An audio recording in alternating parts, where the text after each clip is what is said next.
Live from the Business Radio X studio inside Renaissance Bank, the bank that specializes in understanding you. It's time for North Fulton Business Radio.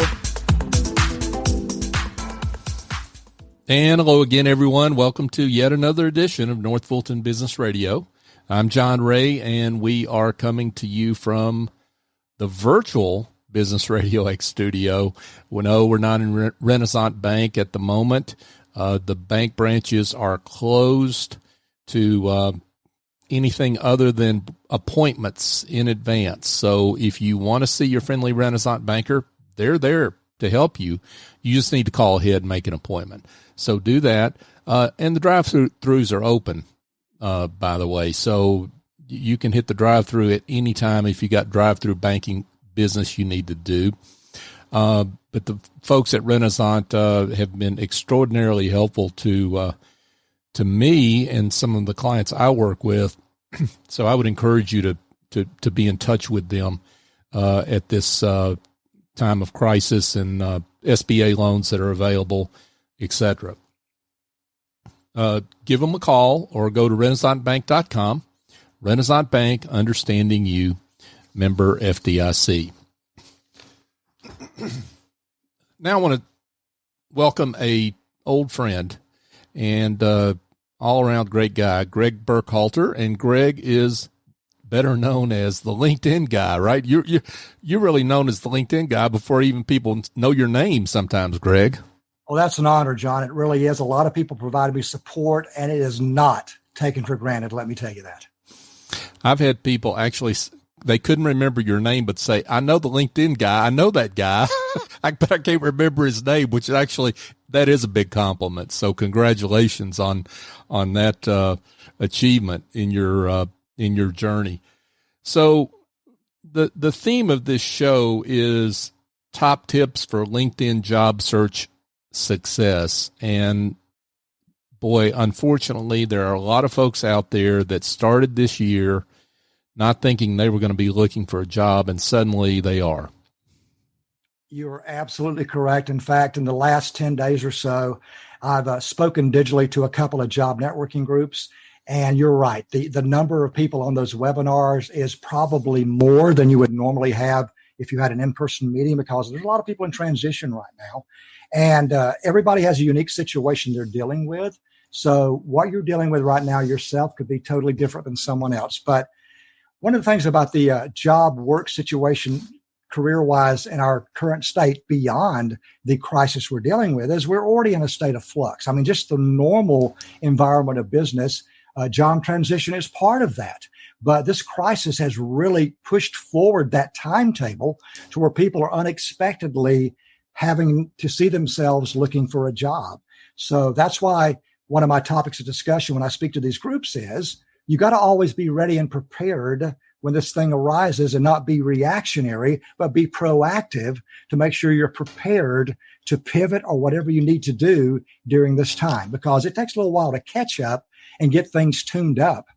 And that's even more of a challenge if you're emotionally wounded, because you want to do this building of your LinkedIn profile and all this other stuff while you're feeling good and proud about your brand. When you're wounded, it's even harder to do. So yeah, a lot of challenges out there, but I got to tell you, John, there's light at the end of the tunnel. We're going to get through it, and we're going to get through it together. So we got to stay connected. Well, no question about that. And you're awesome at that in terms of the way you interact on LinkedIn, and are a real example for a lot of us in that regard. For those that where the tide's gone out and they weren't anticipating that, and they've got some work to do on LinkedIn, what are some of the top things that they need to be doing right now? Well, I'm going to say when you first find out you've lost your job, I'm going to say take a breath. Just kind of take time to absorb that. And also, I'm going to tell you, too, you can't be successful in your job search as an island. You've got to get out into the ocean of the business community. So the first thing I would do as you're working on your LinkedIn profile to get it set up is I would make sure I set up some networking meetings, like group meetings with others that are in job transition, because you're going to need that emotional support. Uh, Even though people may work at different companies and different industries, you're going to need that common bond to keep you encouraged and motivated. But as far as your LinkedIn profile, if you haven't addressed your profile in a long time, you're probably way behind the eight ball.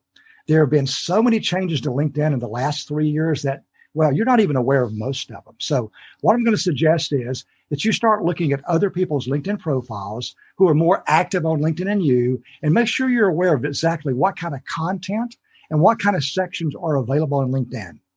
Based on what you see, you may have to go to your LinkedIn profile and click on that blue button at the top of your profile that says Add Profile section, and add all these new profiles sections to your profile because they're not automatically there. Also, make sure your headshot is current. Make sure your name is consistent across your resume and your LinkedIn profile. Make sure your headline, the words below your name, are more than just a job title because, again, LinkedIn is the home of your personal professional brand. That's the most powerful tool you probably have in your professional toolbox right now. In fact, in your toolbox, there's really 4 things you're dealing with as you're looking for a job.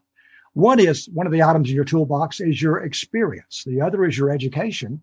And the 2 new things in there, I kind of call these power tools. One I alluded to earlier, it's your personal brand. And the other power tool in your professional toolbox is an engaged professional network. You're going to need those last 2 power tools from now until you quit working. So you got to make sure you work on those. Work on your LinkedIn profile, get it fine-tuned. I'm going to suggest before you start working on your LinkedIn profile to avoid your network getting notified that you're changing jobs and crazy things are going on. Make sure you go into your privacy and settings area and the side of your LinkedIn profile there, and make sure you turn off the point that says share job changes. Turn that to no. Let's leave that turned off as you work on your profile. And then once you land your next job, we're going to turn that back on again. So basically start working on your profile, look at other people's profiles who are more connected and active than you, and try to get that thing fine-tuned so that we can move forward in job search. Gregg, I skipped a step, and I think it might be important for people that if they have not been on LinkedIn to understand the value of LinkedIn. I think a lot of people do, but there are probably still some folks out there that don't and think it's just a place to store their resume or something.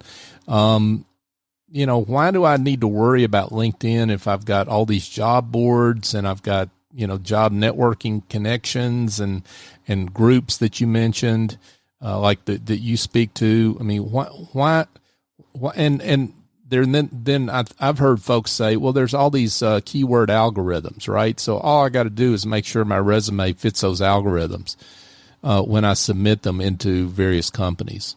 What do you say to somebody like that really is not fully engaged on LinkedIn? Well, LinkedIn is a social media channel, but it has so much more power than any other social media channel you're on, especially in the professional environment, because LinkedIn is the home of your personal brand. And it's going to be that home and from now until eternity. Some of the reasons you need to be on LinkedIn is this. 90% of every job that is filled is via networking. Guess the greatest digital platform for networking in the business community? LinkedIn. Let's talk about resume versus profile. What's the difference? Your resume, even though I'm not an expert in that area, is generally fine-tuned specifically to the job you're applying for. So you don't send out one resume to every job. Your LinkedIn profile is a little different. You don't revise your profile to every job. It is a bigger picture look of you. And one thing your LinkedIn profile can do that your resume can never do, and that is create emotion. Have people feel something about you by listening to the words you've typed in your profile or viewing the pictures or video you've put there. That's powerful when you build that emotional connection. So you need to make sure that your LinkedIn profile represents who you are. People ask me all the time, well, Gregg, is my LinkedIn profile my personal brand? Well, it could be if other people are talking about it as if your personal brand. Had someone tell me the other day, I thought this was kind of funny. They said, if you truly want to see what your LinkedIn profile should be, have somebody else write it, because that's really what your brand is. Right. It's what other people say you are. Mm. So yeah, LinkedIn has close to 700 million members. and has a huge amount of data on the business community. What a great place to get connected with other professionals and also be able to research companies you want to work for and get a true feel of what that company's about. By the way, a quick tip before I forget to tell you, if you're applying for a job to a company inside of LinkedIn, you better be following that company page of that company on LinkedIn. If you're not, and that recruiter sees your application come through, you get dinged for not following the company page. They sense you're using the shotgun approach and you're applying everywhere. So make sure you follow the company page. Also on LinkedIn, it has a feature that other places don't have. It's called Easy Apply. If you see a job on LinkedIn and you click the button Easy Apply, you don't have to fill out an application. Your LinkedIn profile serves as your application. You're able to attach a cover note or whatever you want to and your resume. By the way, you don't have to keep loading your resume every time to LinkedIn when you apply for a job. There are settings inside of LinkedIn's privacy and settings area and the privacy area where you store your resume, your phone number, your email address, and answers to most commonly asked questions, so you don't have to enter this data every time. Also, LinkedIn has an incredibly powerful search tool. When you search for a job on LinkedIn, you can put the job title and city, but you can click the all filters button and turn on about 50 of the most incredible filters to really specifically fine tune your job search to jobs you really, really want. And once you get that job search done, even better, LinkedIn allows you to create a job search alert based on what you just entered, which what this means is this. Every day, without you doing anything, LinkedIn is going to tell you every new job that's posted that applies to your field of search you're looking for. Just incredible. Also, inside of LinkedIn, in the Jobs tab, they actually have an area, the More button, that you can click on, and it has a whole list of sample interview questions. You know, the ones that people ask you that you stammer on? Yeah. They have those questions there with a video answer and advice from a professional about that question. So yeah, LinkedIn not only is the home of your personal brand, it's the strongest tool you can have in generating a consistent profile, or should I say job search. So yeah, LinkedIn is where you need to be. And another reason why you need to be on LinkedIn, and I'll kind of get off this subject briefly, is when someone Googles your name, what do you think shows up inside of LinkedIn? First, it's not your website. 9 times out of 10, it's your LinkedIn profile. And is this profile something you're proud of? You haven't looked at in 5 years? It's what people see. And because nowadays we've reached a new realm where I believe first impressions are digital nowadays. They're not formed in person anymore as a first impression. So when you're trying to schedule that video interview for a job, or you're making a phone call to someone about something and you say, I want to make a good first impression, most times that is not the first impression. They've already formed their first impression by Googling your name. They've gone to your LinkedIn profile, maybe your Facebook profile. They have a perceived notion of the person they're going to meet. What happens now is, does it match when you talk to them? So yeah, a lot of deep utilities inside of LinkedIn, a lot of strategy involved, but it is a tool that the professional cannot do without today. Awesome stuff, Gregg. Folks, if you just joined us, we're speaking with Gregg Burkhalter, the LinkedIn guy and personal branding expert. Gregg, you brought up LinkedIn job search. Wondering about the paid version of LinkedIn. Do you have to be do you recommend being a paid member of LinkedIn? Because there's a free version, there's a paid version, and do you get all those job search features if you're on the free version? Everything I described to you so far is on the free version, but you know what? The LinkedIn guy is always learning too. And I used to say you didn't have to have the paid version. I have changed my mind.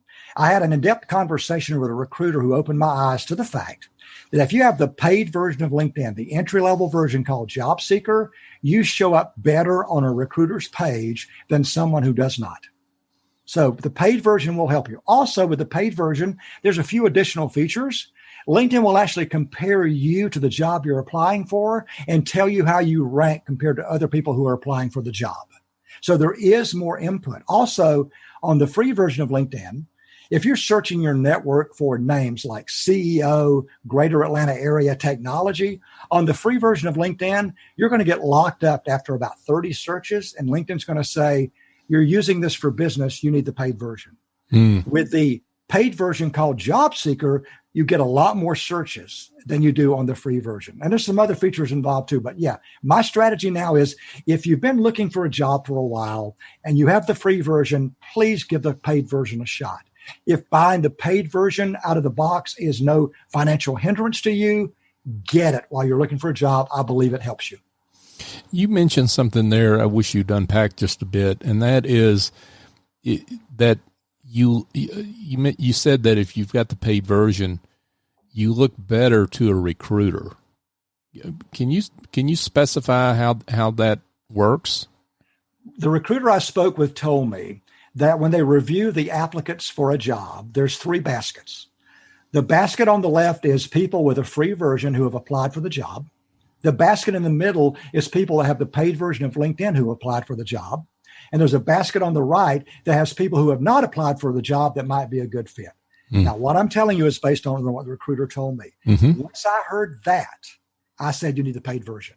And that she also reminded me too, that you need to follow the company page you're applying for, because recruiters know that when they review your entry or your application, it says, are they following the company page?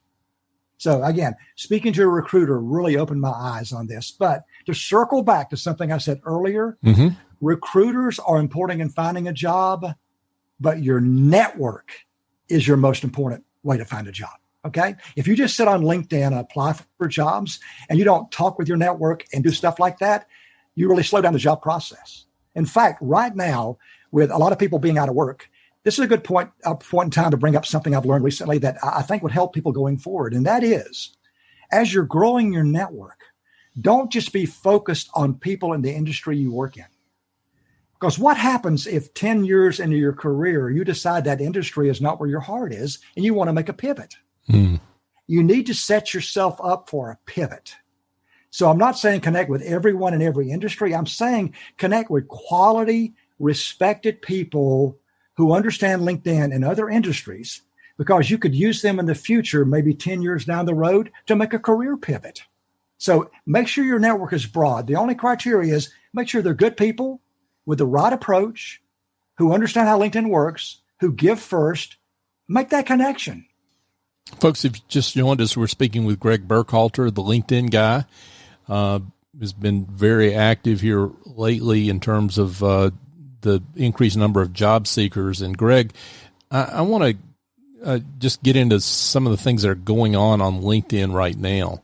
One of the things we talked about before we came on the air was the increased activity, but lower engagement. Expand on that. Yeah, I saw what I was sensing initially when this whole situation came upon us was that LinkedIn was down, but I actually misread that, because I think what's happening is LinkedIn use is up because people are behind the scenes applying for jobs, working on their profile. But what is down is LinkedIn engagement. People have kind of gotten in this whirlwind of looking for a job and have forgotten to stay engaged with other people publicly on LinkedIn, because when you go dormant on LinkedIn and people don't see your face on their news feed, they forget about you. So you got to make sure that even during this time of looking for a job, you got to stay active on LinkedIn. I'm not saying you have to be a real active poster to stay active. Even commenting and interacting with other people's posts on LinkedIn actually maintains your personal brand, your voice on LinkedIn. And also it shows that you give to the community and you're not all about yourself. So just remember, when you're looking for a job, please stay active on LinkedIn also, because people who know you, like you, and want to help you, unfortunately, don't think about you until they see your face on their newsfeed. I want to get into how folks engage on LinkedIn effectively in a minute, but there's something there you said that I want to expand on. There's the old saying, crisis reveals character. And that seems to be the case in terms of some of the things that are happening on LinkedIn right now. You're right, John. There are people on LinkedIn right now that are pretending nothing has happened. And let me tell you, there's an elephant in the room right now. You have to address it. You have to acknowledge that you don't have the answers. I don't have the answers. But you know what? We're going to stick together and we're going to work our way through this. So I'm seeing a broad potpourri of things on LinkedIn, everything from someone who is using this opportunity to give me a sales pitch on how to save my retirement funds, a person, by the way, I've never spoken to, or I get a text message on my phone from someone I have not talked to in 3 years, and they're asking me stuff about business related that I don't even know how they got my phone number or my text. So that's going on. The other thing is you have people that have been kind of under the radar using LinkedIn, and you actually, being there and observing stuff, but suddenly they have got ramped up and become extremely more active on LinkedIn, say maybe offering, free webinars and stuff like that, which I think is a great idea. But when you go from being dormant on LinkedIn to being high profile, signing people up for webinars, even if they are free, that has a unique feel to it too. So there's a fine line. I don't know if you've noticed on my LinkedIn activity, Gregg Burkhalter, the LinkedIn brand, has not been that loud the last few weeks. It's been more of a brand of helping others without my brand being promoted, being part of the community and stuff like that. Only occasionally will you see me doing anything related to my brand, because right now I'm not promoting the Gregg brand. I'm promoting goodwill. I'm promoting building community. I'm promoting helping others, and I'm making myself available far more behind the scenes to have one-on-one conversations with people who are hurting, who need personal advice. That's what I'm trying to do. So yeah, true colors shine right now. And the colors that shine right now, whether it be colors you're showing to people on LinkedIn, the colors you're showing to your clients, these colors will directly impact how your relationship with your people on LinkedIn and your relationship with your clients grow forward. You're laying a foundation of what's going to be dealt with in the future. Positive or negative, you're laying that foundation. So how do I engage on LinkedIn? I'm a job seeker. How do I engage on LinkedIn to do exactly what you mentioned that goes beyond just posting? And sometimes I think folks don't even know what to post, right? I mean, hey, I'm looking for a job. I don't know what to post. Yeah. What you got to do is, first of all, I would identify some target companies that you want to work for. And I would start following those company pages. And if you find companies that you're following that you're really intrigued by, I try to identify some people within those companies that you could either follow that individual or connect with them. I would start getting some history and activity from the company. And if you follow someone on LinkedIn, the cool thing about it is this: even though you're not connected with that individual, you have the ability to interact with their post, which is a great way of introducing yourself to someone at a company who's never heard from you that you'd like to work at. By you interacting or commenting on something they posted, that little notification button goes off and they become aware of who you are. And as I talked to earlier, we talked about posting stuff, as a job seeker, get out there and interact with other people who are well branded and well connected. Interact with their stuff they're sharing, because what that does, that helps build a relationship that you might have to call upon at some point to see if there's someone in their network that may be a door opener for you. Now, there's nothing more awkward than having somebody reach out to you on LinkedIn who connected with you 3 years ago, who has never talked to you, and they give you a list of 3 people in your network they want you to introduce them to. That is so awkward. But that awkwardness goes away if you're supporting people on LinkedIn, building that digital relationship. When that request comes through, it is well received. So just be out there, be present. But if you're in job search mode, you got to know what companies you want to work for, what industries you want to work in. And that's where you're going to focus doing your activity to get your name in that community of people so they become aware of who you are.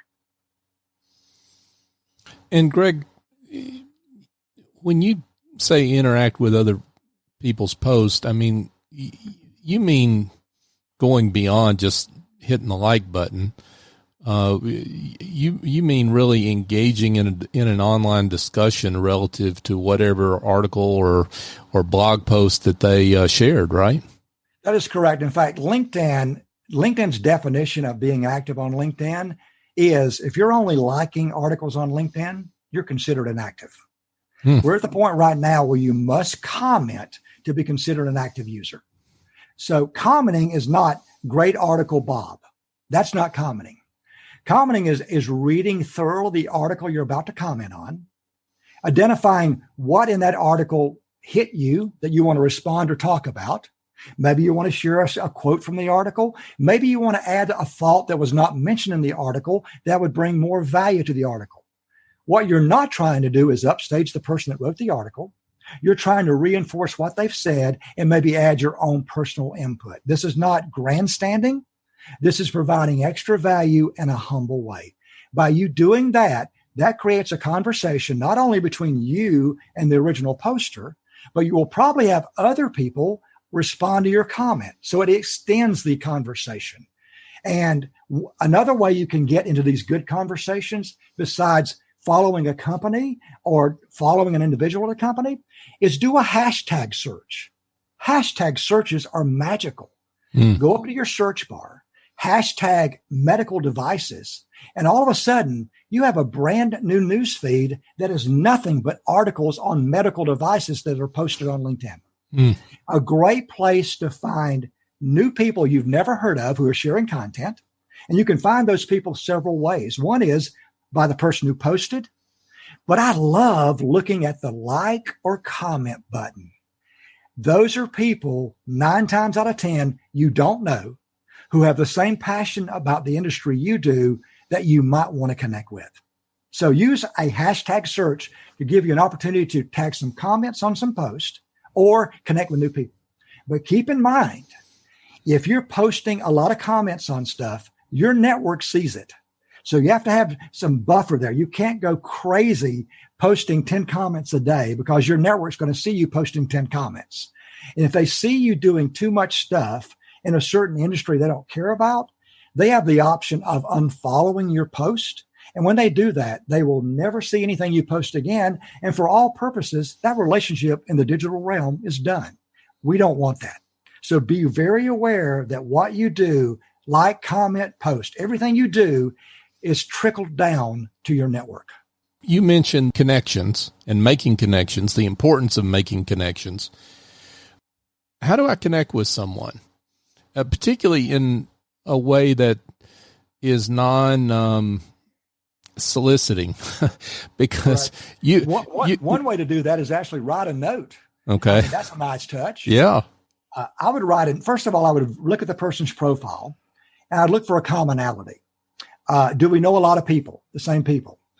Do we work in the same industry? Are a member of the same LinkedIn group? Did we go to the same college? I try to find some commonality I can use in my request to connect. Mm-hmm. And I might say something like, hey, Bob, or hey, Mr. Smith. Maybe this guy's a CEO or this lady is a CEO, and I don't want to use their first name. I may use just their last name until I get to know them. Hey, Mr. Smith, this is Gregg in Atlanta. I noticed that we know several of the same people. In fact, you and I are both graduates of UGA. I would be honored to add you to my LinkedIn network. And I always offer assistance by saying, please let me know if I can ever help you in any way. And if Mr. Smith decides to connect with me, what I'm going to do is I'm going to write a quick note back and say, thanks for connecting. Have a nice day. A lot of work there. But what that does, that creates a footprint of how my relationship began with that person. And that footprint is stored in my LinkedIn message center from now until I quit talking to the person. So that's why I write the personal notes. Now, some people are not going to be at a level where they will connect with you. That's where the follow button comes in. So your higher level thought leaders may not have time to connect with you, but you can follow them. And if you follow someone on LinkedIn, you get a lot of the same benefits as a connection. You get to see everything they do on LinkedIn, everything they like, comment, or whatever. So you get to see that. You don't get to see the list of their connections, and you're not usually able to write them a free note inside of LinkedIn. So they're not like a connection where you can talk to them inside of LinkedIn for free, but you can see everything they do. And if you see everything they do, you can learn from what they post. And you can also have the ability to interact and comment on what they're posting. So you need to have a mixture of connections and followers. Connections is what I call your team. The people that believe in you, you believe in them. We have a digital relationship. You have each other's back. You need that. But you also need leaders and thought leaders higher up than your level that you can gain knowledge from, inspiration from, and also support. Because by you supporting someone with an incredibly strong personal brand, your brand gets more exposure by interacting with their stuff than you can create on your own. So using others with strong brands is a gateway for brand exposure for you. LinkedIn groups. How do you recommend using LinkedIn groups if you're a job seeker? Okay, LinkedIn groups is an area where I don't spend a lot of time. LinkedIn group has gone through all kinds of incarnation. It started out as a really hot item. It cooled down, and LinkedIn is trying to bring it back. So right now, as far as being hot again, it's not quite there yet. So the benefits of joining a LinkedIn group are this. One is if you join a LinkedIn group, you have the ability to learn from that group. So if people are posting stuff in that group, you can gain access to what they say. Also, at some point after you've been in the group for a while, you may want to share some information. So that allows you to get some brand exposure as someone who is somewhat knowledgeable in your industry. But one of the great strengths is this. If you join a group in your industry and the group has 100,000 members, you have the ability to see everybody's name of those 100,000 members. So it's a great way to research people with common interest and find some new names of people that you can check out on LinkedIn to see, is there a relationship there? Is there a followership there? Is there anything there with this person? So that's what I would say about groups. Okay. So a little lukewarm on that. You don't have to really dive into that pool necessarily to get the benefits of LinkedIn. It's just like the regular LinkedIn. People will join a group just to post their latest sales pitch. Mm-hmm. So that's kind of poisoned groups to a certain extent. Right. The actual conversation back and forth is nowhere near what it's like on the LinkedIn news feed. So most people don't spend a lot of time in groups, except maybe salespeople trying to pitch their wares. And if we haven't made this clear, I think it's important to do so. I mean, LinkedIn is a great place to show what it is, right? I mean, so because you can't do that just by sending in a resume to a company. So maybe if you haven't been posting articles on LinkedIn about knowledge and trends in your industry, now's a good time to do that. I would say it's a good time to do it only if you're already engaged and have become part of the community on a regular basis. If you're not currently active on LinkedIn and all of a sudden you become a poster posting every day, it feels weird. It kind of feels like someone walking into a networking group of people they don't know and passing out their business card and sales flyer and leaving. It's like, where did this person come from? So it's much better to kind of ease your way in start out by liking and commenting on some people's stuff. Then maybe on occasion share maybe a post or two a week of an article you found online. Just ease your way into it. You can't post yourself to authority. I mean, you can build a network and use posting to build your brand, but you've got to have relationships, respect from the LinkedIn community as someone who's a giver before they're going to really turn on that support engine and take you to the next level.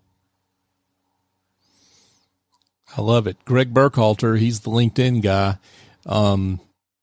Always helpful, particularly to folks that are in particular need right now, those job seekers that didn't expect to be looking for a job. So, Gregg, this has been great. Is there anything we missed? I want to make sure we got everything out there. Is there anything we missed that we shouldn't have got that we should have addressed? There is one item I forgot to mention that I think is very important for somebody in job search mode. I don't know if you've noticed when you look at people's profiles, most times on the right side of their profile, there's a drop-down pane that said people also viewed. And it's got all these random names of people you know, you don't know. If somebody is in job search mode, I'm going to suggest they turn off that pane because I believe your LinkedIn profile is your most valuable piece of online branding real estate. And if you're looking for a job, why do you want somebody else's name on your profile that might distract a recruiter and say, this person's better than you are? So the way you turn that off is you go to your settings and privacy area, you click on the privacy tab, and you scroll down to the section that says viewers of this profile also viewed, and I would turn that button to no. That is one item I really wanted to mention. Thanks for asking. And that's important in job search because, again, it's already competitive enough. But if you're bringing other people's names into the competition on your own profile, you don't want to be doing that. Gregg, this has been awesome. As usual, you really are the LinkedIn guy, and thank you for keeping up with this and that's another thing we need to mention is LinkedIn is always changing, and has morphed dramatically over the last few years since Microsoft bought this platform. So it really is important to keep up with what's going on. That's correct. And I've just thought of one more item I'd like to mention. Please. That I failed to mention earlier that's important for people in job search mode. There's a new section on your LinkedIn profile that's let recruiters know I'm looking for a job. So I'm going to suggest that you make sure you have that section on your profile, and it's up in the top part below your picture. When you click on it, it asks information like what jobs you're looking for, what cities would you like to work in, what sort of job, full-time, part-time, contract, internship. This information you can provide, and when you hit when you click add to profile, what it does is it gives this information to recruiters only that you're looking for a job. But there's a brand new feature. Not only can you tell recruiters you're looking for a job, if you happen to be in transition now where you're not currently working anywhere, there's a brand new setting. Not only does it say tell recruiters, there's a new button that says let my whole LinkedIn community know I'm looking for a job, and let recruiters know too. I would suggest if you're in transition with no current job, let everybody on LinkedIn know you're looking for a job. And when you do that, in the top part of your LinkedIn profile, there's going to be a block that says, I'm looking for a job. Here's the titles I'm looking for, and here's the cities. So anyone that looks at your profile knows what you're looking for. So you recommend that instead of specifically mentioning that in like the profile blurb that's right under your name? The headline is valuable real estate. Mm-hmm. And I'm not a big fan of typing seeking new opportunity or anything like that up in that headline. It's valuable real estate, where I'm going to put keywords and stuff like that. If you put this on your LinkedIn profile, this is right below the headline area. It's only like a half an inch below that. And it says looking for opportunities. You don't have to do it anymore. It's on your profile, and it tells you what you're looking for. And again, it tells recruiters too. Again, Gregg Burkhalter, the LinkedIn guy. Awesome information, Gregg. Thank you so much for joining us. This has been great. But before I let you go, give folks your contact information if they'd like to be in touch. How can they do that?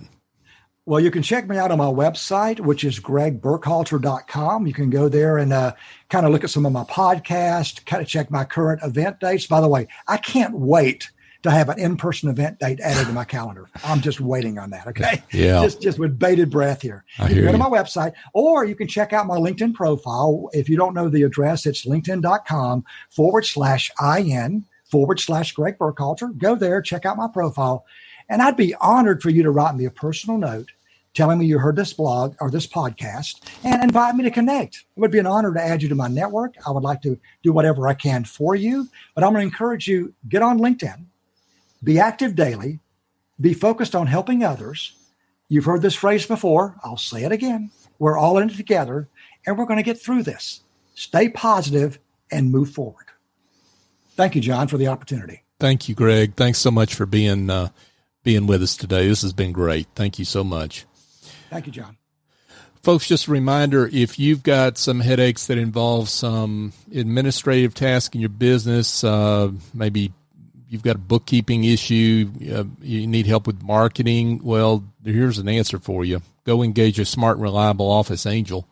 They're not a temp agency or a placement firm. Office Angels matches your business support needs with an experienced angel who's got the talent that can help you maintain or grow your business on an ongoing or as needed basis. And they've been virtual from the very beginning, by the way, so don't worry about that piece of it. They know how to handle virtual relationships.